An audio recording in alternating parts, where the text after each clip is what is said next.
I buy the groceries for our house once a week, sometimes twice. I travel down a curved, unlit road to the store to purchase groceries for that week. Lately, I've been purchasing extra non perishable items that I'm keeping stored in the basement just in case grocery stores run out of food. This minuscule habit is my substitution for my agricultural ineptitude. Last week, walking from the store doors to my van, I had this recurring daymare that has been haunting me for some time now. I saw myself suffering the loneliness of all those people I was too chicken to extend a word to. This, of course, is quite a presumptuous series of thoughts that assumes any of those people wants me to even talk to them. While the car warmed up, because it was 20 degrees outside, I sat with my hands in my pockets wondering if I could make my scarf any tighter. I tried to flatten my back against the office gray of the driver's seat in an attempt to sit as parochial as possible. All this I did with a great degree of ignorance, having never attempted suicide or attended a Catholic school. I did it confidently, though, since I was alone. As my feet attempted to thaw and my hands started to sweat, I imagined myself wearing a priest collar on the bus. Certainly, the priest outfit would grant me access to people in a way that my inconspicuous wool jacket from the Gap wouldn't. I thought it a great idea.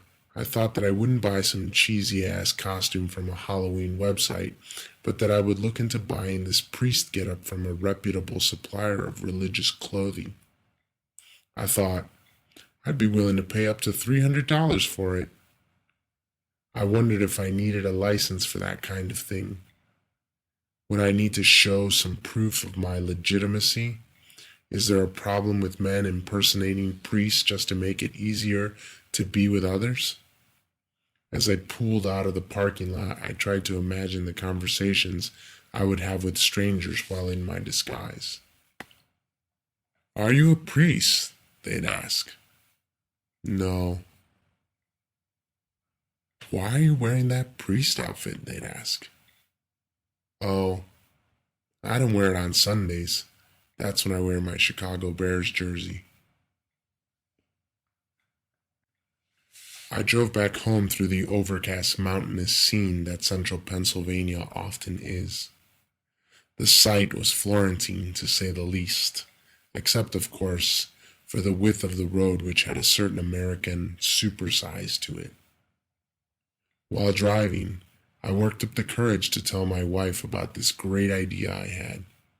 This kind of thing comes out of my mouth often and doesn't take much coercion on behalf of my brain for it to happen. I guess it wasn't actually courage, it was more like visualizing the conversation and being amused by my wife's reaction to my awesome dress-up idea. I parked. I carried the bags into the house and placed them in the foyer. My daughter ran to the door delightfully, saying the name that she's given me after only knowing me for 2 years. She chirped, "Papa." The almost skip in her worry-free step is beyond words. It is the dance that elicits the greatest calm in me. It is divine. I removed my snow boots and put my slippers on my feet. My feet, recalcitrant in their frozenness, may as well have been bare. The balding top of my head, uncovered for the first time since I left an hour ago, praised God. It sang in the heat of the house. Be praised, my Lord, through brother fire. He is beautiful and cheerful and powerful and strong.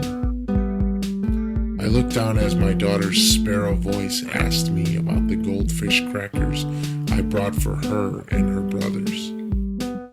My now uncovered hands slinked out of the brown wool of my coat in that position that either means ta-da or come give me a hug. Moss grew around my ankles, crawling up my thighs. Deer, skunks, and bunnies were buried in my name and at my frozen feet for centuries after that. Men used less gasoline, fought shorter wars, and planted a diversity of seeds in very small plots of land. Despite being something like a statue, I bent myself this way and that way. I came to want to be with them all of the time. But the winter was ultimately too long, and I had writing